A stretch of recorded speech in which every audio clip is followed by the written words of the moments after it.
هي الفقصه. انا اللي مخلصه زينة المحارم، المصاريف ديال زينة المحارم للاسف الشديد. قلبك عامر بالايمان، لا اله الا الله وحسبي الله ونعم الوكيل. وفي التالي كيرمي وكلتوش حيت قضاو غرض منك، ويقول لك عندك تهضري في الموضوع، نهضر في الموضوع، اللي ما بغانيش نهضر في الموضوع يحط لي 3 المليون ديالي. ايه يا شيخ، ايه يا شيخ، ايه بقى يا شيخ، ربنا يهد المفتري يا شيخ.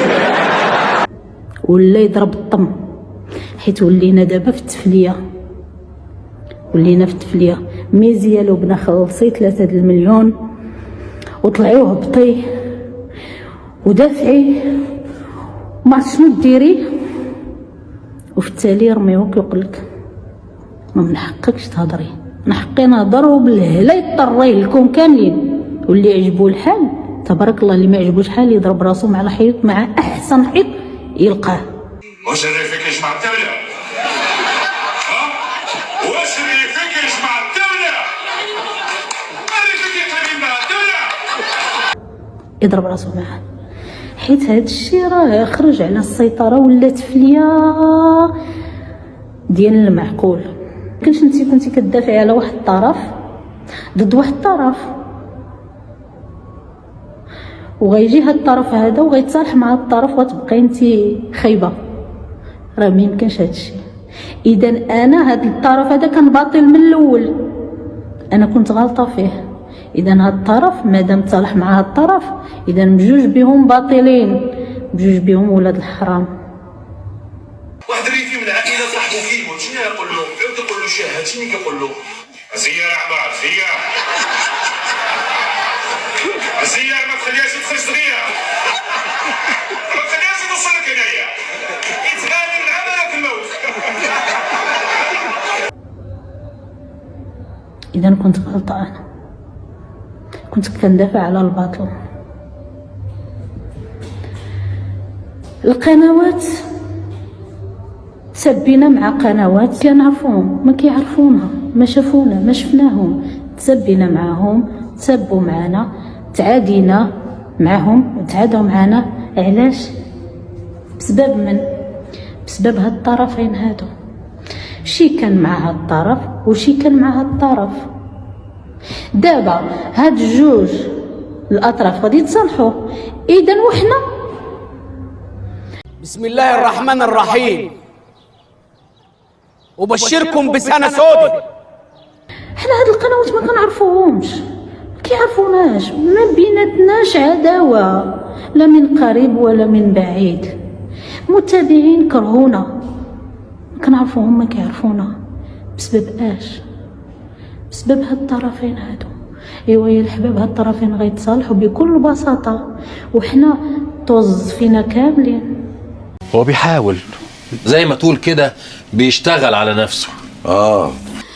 من بعد ونقول لكم شنو اكتشفت في السي محمد ويسرى في داك الليله اللي ناضت تبكي البنت. ديك الساعه اكتشفت الطامه الكبرى ملي في ديك 3 ديال اكتشفت ان يعني داكشي اللي كيتقال على يسرى وباها صحيح، بان وباها صحيح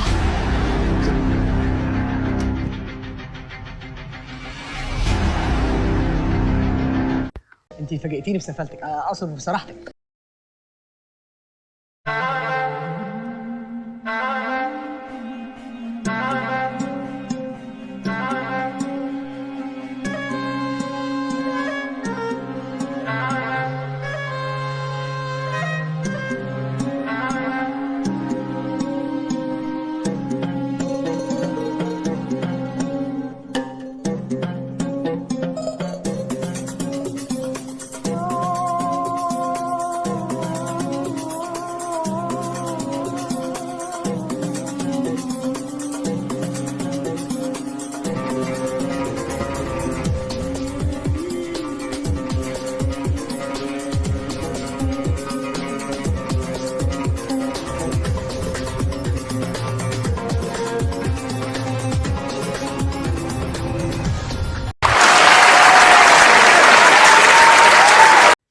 السلام عليكم ورحمة الله وبركاته. تحية لجميع المتابعين ديالنا أينما حلوا وارتحلوا داخل المملكة المغربية الشريفة أو خارجها. الكبيدات ديالي ما تنسوناش من اللايكات ديالكم، بالبارطاج ديالكم، بارطاجيو مع الأصدقاء ديالكم في الواتساب، وخليو لينا في خانة التعليق تعليق تينم على الأخلاق ديالكم والرأي ديالكم في هاد اللفعة اللي كتعترف هي بأنني كتقول أنا لفعة وكنبدل الجلد ديالي. هاد زوجة الأب أو أشر زوجة الأب اللي شفناها في السوشيال ميديا، اللي كانت قانية العائلة ودخلت في الدقيقة 90 من بعد ما سعاد قررت أنها تجمع الشمل مع راجلها ومع وليداتها، كتدخل وكتشتت ودخلت اليوتيوب ودارت الفتنة في اليوتيوب وشتتت حتى المغاربة وقسمتهم إلى قسمين.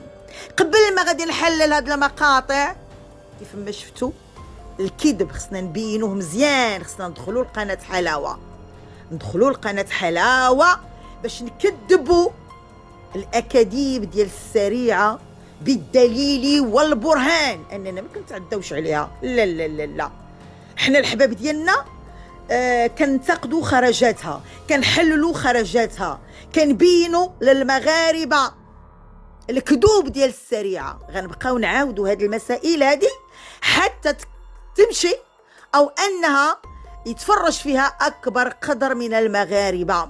فهمتوا؟ عام اخر 6 شهور اخرى ونعاودوا نفس المقاطع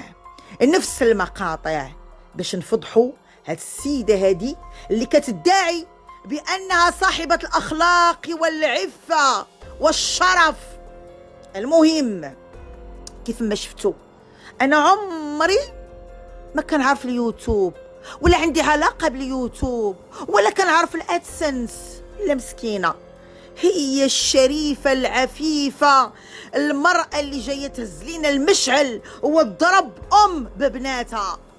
الدليل ها هو قناتها، صوتها، صورتها، بأنها كانت دايرة قناة حلاوة الفاشلة، قناة حلاوة الفاشلة، والخرجات ديالها في المنابر الإعلامية باش جاب لينا بوكريشة هاد الخسيسة والرخيصة والخبيثة والانفصالية اللي كتقزم لنا النشيد الوطني أو كتحرف لنا النشيد الوطني، جات باش أنها تدير أكبر فتنة في اليوتيوب المغربي. وهي راه قالت لكم أحبابي بأن هي مريضة نفسيا، هي راه اعترفات. الخرجات ديالها قالك ندينها من فمها، خرجت وكتقول لكم بأن مريضة نفسيا ومشيت عند الدكتور أنني كنداوى. هادشي اللي غادي ديروا هاد السيدة هادي غير طبيعي من الخرجات ديالها من السمطة لتحت، تخرج وتقول راجلي هو اللي كيبغي من الخلف، انا ما كنبغيش، هو اللي كيطلب. تخرج وتشوه هاد العائله، جات باش تشوه بوكريشه وعائلته وتشوه بناته فقط. شنو دارت زوينه هاد السيده هادي منين دخلت اليوتيوب؟ شنو على الاقل كانت في قناه حلاوه كتبيع فيها التيراميسو، نقولوا انها ما كتأدي حتى واحد، ولكن منين جات هزه المشعل 7 صنايع والرزق ضايع، جميع الدبلومات عندها هي. الله العلي العظيم ما عندها والو نهائيا، ما قدراتش لحد الساعه 4 سنوات تقريبا على اليوتيوب وما قدراتش انها دير محتوى وتبرهن من الغير المعاطيه وانها تتاجر بالقضيه ديال زينة المحارم. يا راه طالع لها الدم، قالت لكم كيفاش انا ما نهضرش على قضيه زينة المحارم؟ لا هضرتي فيها منين كانت نايضه على القضيه ديال زينة المحارم وخرجتي بديك الطريقه وانتي ما قادراش تخرجي داك الكلام اللي كنتي مخططاله وناويه عليه تخرجيه لليوتيوب المغربي. الحركات ديال الجسم ديالك وانتي كتصوبي الدره وانتي باغيه تلقي لنا القنبله وانت باغيه تاجري بهذه القضيه وتشككي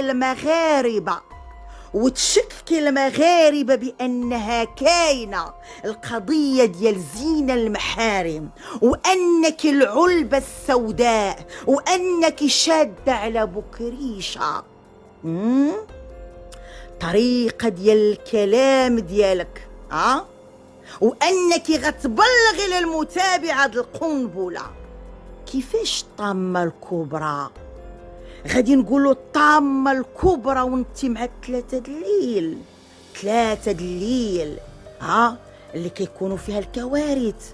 الطامه الكبرى غنقولوا الطامه الكبرى حيت ما لقيتيش حليب غادي تخرجوا، راه كاينين الصيدليات الليليه وتجيبوا الحليب. الطامه الكبرى وداك الشيء اللي كيقولوه القنوات على يسرى حقيقي. شنو كيقولوا القنوات؟ داك الوقت اللي كانت شاعله اش كيقولوا القنوات؟ الكل كيتكلم على القضيه ديال زينة المحارم. القنوات كيتكلموا غير على هاد القضيه هادي. واش المتابعين كاين شي واحد اللي تكلم ان يسرى ما كتعرفش تربي وما عندهاش خبره في الاطفال، ولكن تكلموا على بكريشه انه ما عندوش خبره في الاطفال؟ نهائيا اللي كيتكلموا عليه القنوات انا داك هو القضيه ديال زينة المحارم.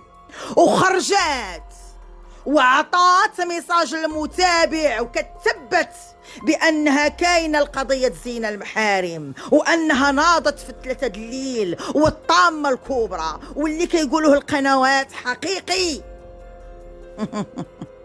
سعاد فجرات القضية ياك يا السريعة. سعاد فجرات القضية وانتي خرجتي للمتابع لعبتي بها وأكدتيها، ولا لا المتابعين؟ دابا هي اللي خارجه وكتقول لك لا والف لا، كيفاش اننا غادي تصالحوا وغادي تشجعوهم على الصلح؟ ما يمكنش، لان الام فجرات القضيه ديال زينة المحارم وما خصش اليسرى تسامحها. اذا قالت لك انا كنت كندافع عليهم، اذا انا اللي كنت غلطه وأن اللي دفعت 3 مليون على القضية ديال زينة المحارم، مع العلم أن المنصة اللي جمعت 16 مليون خلصت 3 مليون ديال قضية زينة المحارم، وبقات لها 13 مليون شريتها ذهب. سيدة تجرات منين كانت شاعلة القضية وخرجات وأكدات، والآن كتقول لكم نهضر واللي ما عجبو الحال ينطح راسو مع الحيط. إذن سعاد وبنتها ولاد الحرام لأنهم بغاو يتصالحوا، لأنهم بغاو يجمعوا. هاد السيدة دخلت لحياتهم وشتتاتهم، شتات العائلة. ما خصهمش يتجمعوا، خصني نتاجر، خصني ندير تاني عقار آخر. هادشي اللي باغية السريعة، هادشي اللي باغية. فهمتوا حبابي؟ دابا شوف كاين أحداث الحباب ديالنا، أحداث وتحريض بكريشه وكذلك يسرى منين كانت معها باش انها دار شكايه ديال الوشايه الكاذبه. هادشي باش كنا حنايا ضد القضيه ديال زينة المحارم وكنا ضد سعاد، كنا كنقولوا يعني ما يمكنش هادشي يدار، خاصها الوشايه الكاذبه قضيه. ولكن السيده تراجعات، السيده الحباب ديالنا بكات، السيده اعتذرات، السيده قالت لكم انا غلطه، السيده طلبات السماحه من عند بنتها. الله سبحانه وتعالى كيغفر لينا. شكون حنا؟ شكون انت يا السريعه؟ من انت يا السريعه باش انك ترفضي هذا الصلح، ترفضيه وتقولي بانهم ولاد الحرام؟ ما كاينش شي ولاد الحرام بنت الحرام في هذا اليوتيوب قدك انت يا السريعه اللي شتتي الاسر. سمعتي ولا ما سمعتيش؟ وجيتي كتخدمي على بزطامك. كاينه لا مرا مضحيه ولا مرا وقفت مع بكريشه، وقفت مع راسها وضربت على مزطامها ونشت على كوبالتها من الاخر. وتا هي في الدقيقه 90 قبل ما يخرج بكريشه شرات الدار وكتبتها بالاسم ديالها. سمعتوني ولا ما سمعتونيش؟ منين جات وحنا كنشوفوا الدمار. عمر بوكريشه ما مشى للحبس، عامين ديال الحبس بسبب انه جاب لينا هاد السريعه هادي. شوفوا هادشي اللي وقع، راه ما غنحملوا سعاد بوحدها المسؤوليه، لا لا لا لا لا لا الا كنحملوا البكريشه الرجل القوام. البنت كذلك يسرى، وحنا متعاطفين معاها وكنشكروها على هذا الصلح وانها غادي تطوي هذه القضيه هذه، ولكن حتى هي عطات الام ديالها خنجر من نهار اللي مشات ان حنات لزوجة الاب. هادشي ما كيدارش، هادشي ما كيدارش، هادشي غيضر كذلك سعاد. العائله البطحيشيه كامله اللي كانوا كيحطوا الفيديوهات يوميا على من؟ على سعاد. كلشي كيضرب فيها، الكل كيضرب فيها، وبكريشه عاجبو الحال والملايين داخله.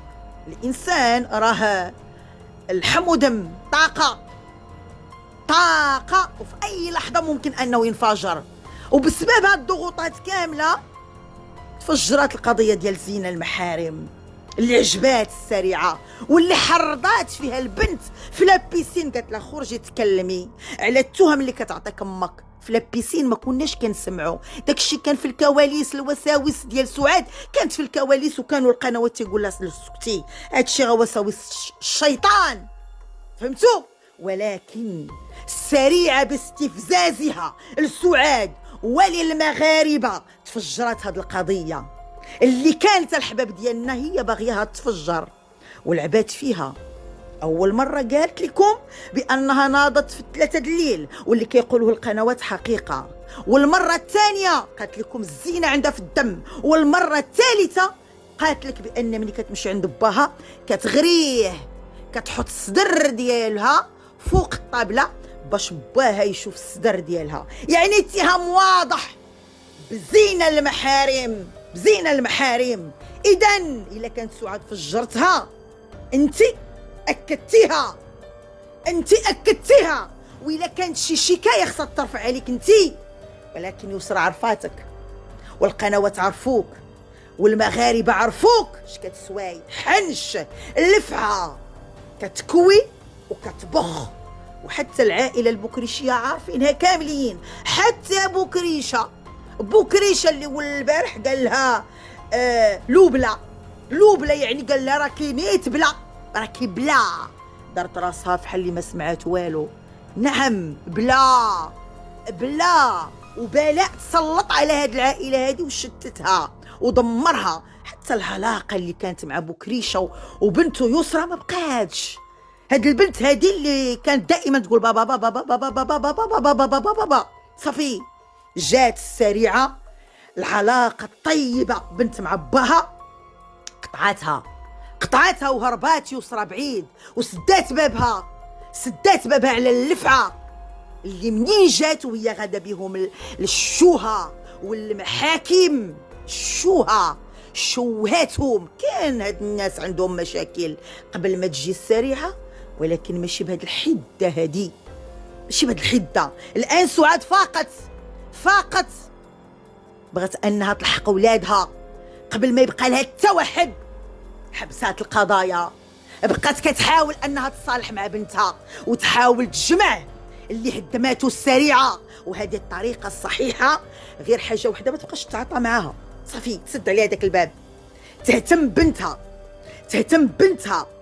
بنتها غادي تاخذها دائما لبر الامان. يديروا لنا شي حاجه زوينه، الا كانت غتعطيها الارض بصحتها ورحتها بنتها هذيك بنتها. ويا ريت انهم يبنيوا لينا تما شي دار وحنايا نبقاو معاهم ايطاب باغ ايطاب، يوريونا انهم غادي يمشيو لقدام، يوريو المغاربه بان ديك العلاقه اللي كانت قبل غادي ترجع بين الام وبنتها. هادشي حنا اللي بغينا نعيشوا معاهم، انها الاخرى تاخذ بيديها وكذلك يسرى تاخذ بيد امها. المهم الحباب ديالي، انا سمعت قبيلات سعاد كتقول انا غادي نعطي، فهمتوا؟ واخا غادي تعطي، راه الديور ديالها راه ما يمكنش انهم يبيعوهم الا بعد الممات ديالها بعد عمر طويل. هي راه غتعرف شنو غدير عند النوطير، حيت بزاف ديال الناس كيقولوا لها ردي بالك، لا تمشي تكتبي لهم ويرميوك للزنقه، لان ما كايناش الثقه حبابي. راه هادشي راه حقيقي، الثقه الواحد ما يديرهاش، ولكن الا كانت بغات يعني تجبر خاطر بنتها وتعطيها الارض، وديك الارض يعيشون معاهم انهم يبنيوها طوبه بطوبه، وتعاون بنتها وتحاول انها تكفر على داك الغلط اللي دارته، والله الا هادشي زوين غيعجب المغاربه وغيعجب المتابعين اللي كيتابعوا سعاد ولا اللي كيتابعوا يسرى. يغلقوا الباب على اللفعه، يشدوا الباب على السريعه احباب ديالنا، ويزيدوا القدام، يخرجوا من البراثين ديال ام ال44، هي ام عسير، هي اللفعه المزقرطه، هي اذا هاد السيده هادي من نهار اللي دخلت اليوتيوب كذابه، كتكذب على المتابعين، ورا المتابع عارف الكذوب والسلوك هي اللي خرجاتهم من بينهم انها عمرها ما كانت عندها علاقه باليوتيوب. ربي فضحها، حتى الفيسبوك مشينا ولقينا كوارث طبيعيه، توجهات سياسيه، تقزيم للنشيد الوطني، السب حتى في اعلى سلطه في البلاد اللي هو الامبراطور ديالنا الملك ديالنا محمد السادس نصره الله. فهمتوا الحباب ديالنا؟ تعليقات كارثيه. اذا هاد السيده هادي الفشل ديالها في حياتها كامله الأربعينية حاولت انها تنفت السموم ديالها في هذه العائله اللي كانت قانيه وكانت من المتابعين ديال هذه العائله، مع سبق الاصرار والترصد دخلات وشتات ودمرات ولحد الساعه كتبغي تعطي واحد الصوره بان الزوجه المضحيه وانا صاحبه الاخلاق العاليه. لا والف لا، نحن لك بالمرصاد باش نفضحوك ونعريوك ونحيدوا لك القناع ديال داك البراءه اللي كيحاول البق انه يسوقوا على السوشيال ميديا. سيري غير التيك توك وغادي تتفرجي على المقاطع ديالك الكارثيه. غادي نرجعوا الحباب ديالنا للشكايه الجديده اللي قالت البارح يسرى بانها تفعلات. الا جينا نرجعوا القضيه اللي كانت رفعاها يسرى على امها واللي دازت ابتدائيا ومازال الاستئناف، يعني ماشي التفعيل داز والتحقيق داز. اذا شكايه جديده كانت، كنظن هذا الشيء مازال ما عندناش تاكيد. غادي سعاد كنتمنى وغنوجهوا لها رساله من خلال اللايف باش تشرح لينا، او يسرى تشرح لينا واش هاد الشكايه كان دايرها بوكريشه هو ويسرى بالوشايه الكاذبه، وجالس كيرقد المتابعين وحقا مازال ما درت الشكايه ومازال ما غاديش نضرب ضربتي. حنا عارفين بان السريعه هي اللي كتحرضهم وهي اللي باغيه تنتقم من سعاد وتصيفطها للحبس الحباب ديالنا وتشرد ولادها، لان مازال السيده كتنفذ السموم ديالها مريضه نفسيا. حنا هاد الشكايه بغينا نعرفوا واش بوكريشه هو ويسرى يعني كتخص بالوشايه الكاذبه، او شكايه كانت قبل على التشهير. اللي كان غير التشهير راه حتى بوكريشه شهر بسعاد، يعني ما عنده ما ينيط منها. اذا مازال عندنا علامه استفهام على الشكايه الجديده وتفعيل الشكايه الجديده. بغينا نعرفوا واش انها كتخص بالوشايه الكاذبه ولا لا. المهم الحباب ديالنا، عجبكم الفيديو جمجموا ولا تخمموا، والى الفيديو المقبل ان شاء الله، مع السلامه.